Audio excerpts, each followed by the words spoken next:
According to a lengthy and extensively reported new piece in Politico, the Obama administration deliberately and systematically undermined a major drug investigation by the DEA for the sake of preserving the Iran deal.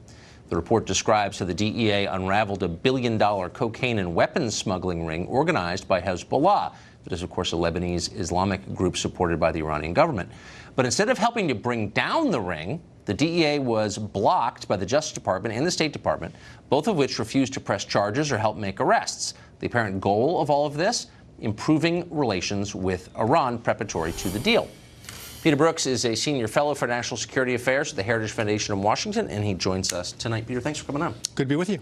So it sounds like, this piece is very long, dozens of people are interviewed in it, and it sounds like they nailed it. The Obama administration prevented the DEA from basically doing anything about Hezbollah's drug and gun smuggling because they wanted to keep the Iran deal in place. Do you buy that?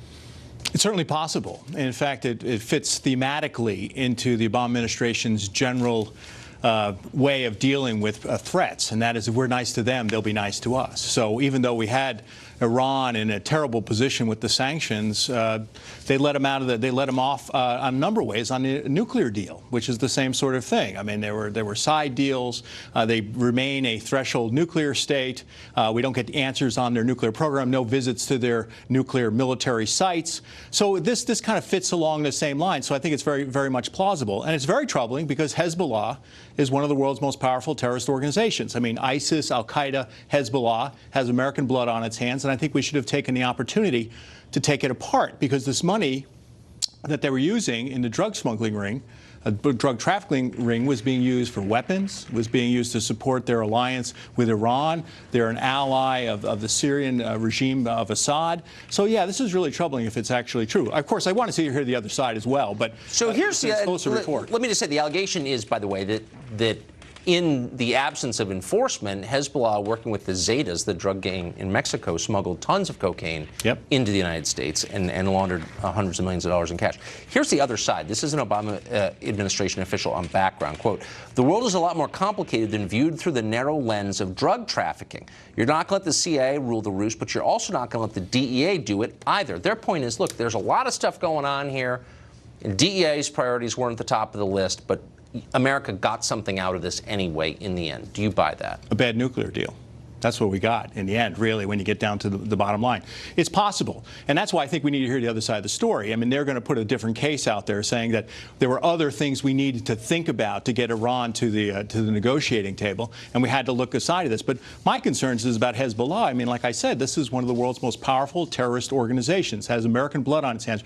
Remember the 1980s, the American embassy in Beirut, the Marine barracks in Beirut, the attack against the Israeli, the Jewish community center in Buenos Aires. They even arrested Hezbollah operatives here in the United States.